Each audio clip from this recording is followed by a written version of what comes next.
Welcome!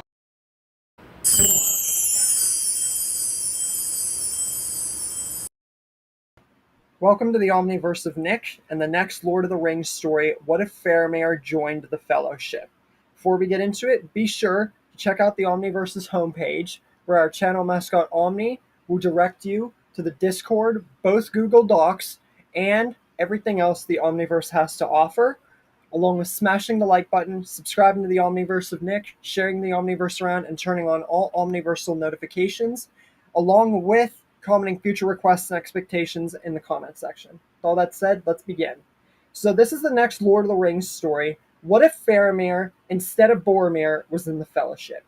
Now, for those who are not familiar, Faramir is the brother of Boromir, and they both represented Gondor, one of the main capital cities of men in Middle-earth in Lord of the Rings. But as we know, Boromir had went with the Fellowship instead, and we all know how that turned out. He sadly met his fate after valiantly and very much so being one of the toughest forces of men ever against the likes of the Uruk-hai. But sadly, he would meet his fate, sacrificing himself for Merry and Pippin, who would get to live. And then Denethor, the father, would have wished that Faramir had went instead, and he died, showing that he is not Father of the Year by any means. And then when Faramir was supposedly dead, he was pushed out of the way by Pippin and Gandalf, and Denethor was killed. So Faramir got to live, but, Boromir didn't. But what if the situation was different? What if Boromir had stayed behind as the shield and sword of Gondor and completely revolutionized the defenses there, letting Faramir go and get the ring in his place and, do that stuff? That's what we answered today.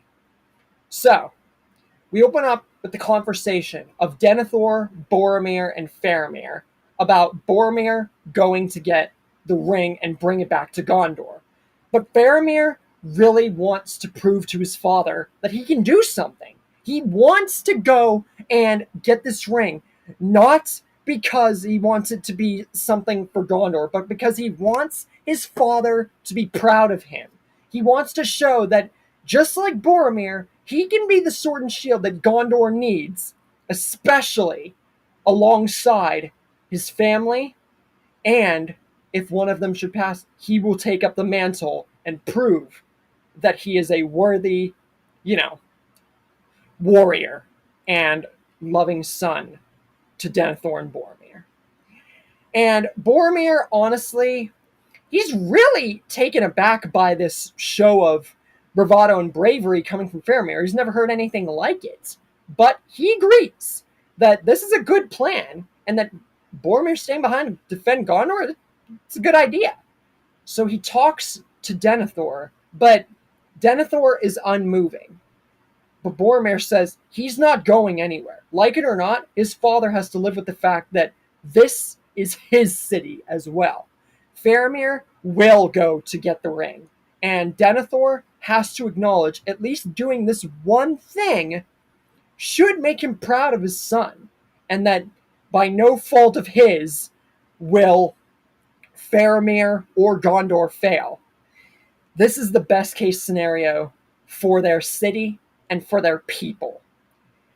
Denethor really wants to argue back and tell his son, how much of a, ruffian or barbarian or traitor he is, but even Denethor has to admit that this is a decent plan. So, with much behest and much anger and disgust, he decides to let Faramir go and get the ring. And Boromir wishes his brother good luck, and Faramir says that he will return. He will get the ring. He will protect Middle-earth in Gondor, and he will show that he is truly worthy of a great son to his father Denethor, and a great side-by-side brother to Boromir. And he rides off in his horse, making much more fast time than Boromir. And once he gets there, the Fellowship and the Council of Elrond are called together for the ring. But unlike Boromir, Faramir does not think of the ring as a gift. He thinks of it as a curse, something that will not only plague the hearts and minds of Middle-earth and whomever touches it, just like that hobbit over there, but who also plagued the mind of the other hobbit, Bilbo, and could destroy everything they've built. He wasn't sent here to get the ring for his family. He was sent here just like everybody else, to make sure that it never reaches the hearts and minds of those unworthy to wield it, and that Sauron the Dark Lord never gets it back.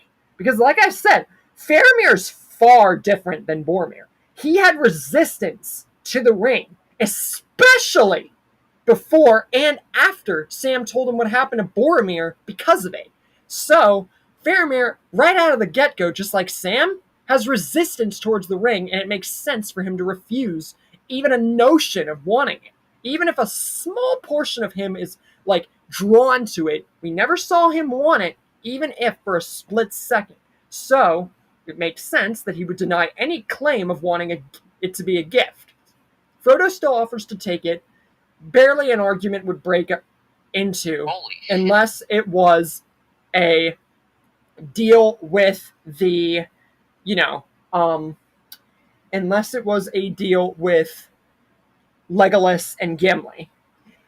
Anyways, Faramir would join the Fellowship, and the Fellowship of the Ring would be summoned, and they would go on their way. And everything would go the same up until Gandalf fights the Balrog and the aftermath of it. Faramir and his relationship with Aragorn would also be a lot different, because he wouldn't be like Boromir, where he'd be so untrustworthy around the One Ring. So, it makes sense that the, companionship and, the moral compass between Faramir and everybody, including Aragorn, it would be a lot different with Faramir around. And it would honestly make their conversations and the mourning of what they seemed to be Gandalf's death, and what was actually Gandalf's death, and worrying about the hobbits, a lot easier to work around and figure out as a combined unit. Then we get Faramir meeting Galadriel, and her talking, pretty much saying the same thing to Faramir as she did Boromir, except maybe relating towards more of his moral code and wanting to prove himself and everything. But overall, nothing would really change here. Just Faramir replaces Boromir for that segment. And then Faramir notices more and more that Frodo is suffering, and tries to talk to him more and more and comfort him and all that. And then, when they get across the ravine and to the same place where the Uruk-hai are supposed to arrive, Faramir, like Boromir, goes out to get wood and hunt for Frodo. But he sees Frodo's getting ready to leave. And that can't happen, because they need him. He's the one who's in charge of the ring. He can't let him go off on his own. So, Faramir goes and sees Frodo go off, and then Sam follow, but Gollum is close by, without them even knowing a dang thing. The Uruk-hai attack. Aragorn, Legolas, and Gimli attack them first, but then they try to look for Faramir, Merry, Pippin, and Frodo and Sam, and Aragorn sees Faramir and sees that he's trying to go with Frodo because Frodo's going off on his own, but not forced away because of Boromir or Faramir. He's just going off because he doesn't want it to be a burden to anyone else but him. This is his problem. So, Aragorn comes to one conclusion. The Fellowship must split if it really is down to the choice of everyone here.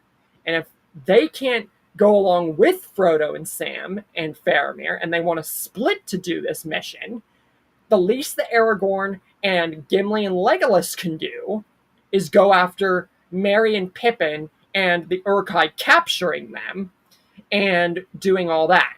Which, all that goes exactly the same.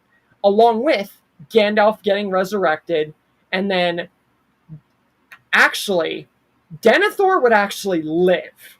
And Thorin, he would still most likely die, but Denethor would live.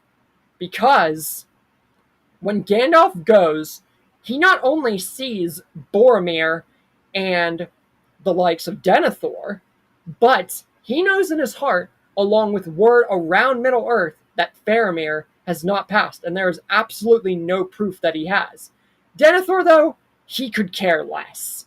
But Boromir, he steads with the help of Gandalf and everyone in Gondor a defense that makes the defense in the original look like a Play-Doh, cutout carved copy of what a defense looks like.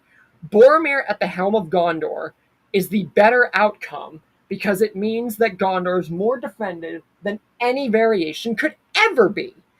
And then, with Frodo and Sam at his back and Faramir leading the charge with the three of them, the Fellowship of Faramir, if you really want to call it that, or the Trio of Faramir, Gollum is absolutely no match, and Faramir catches him.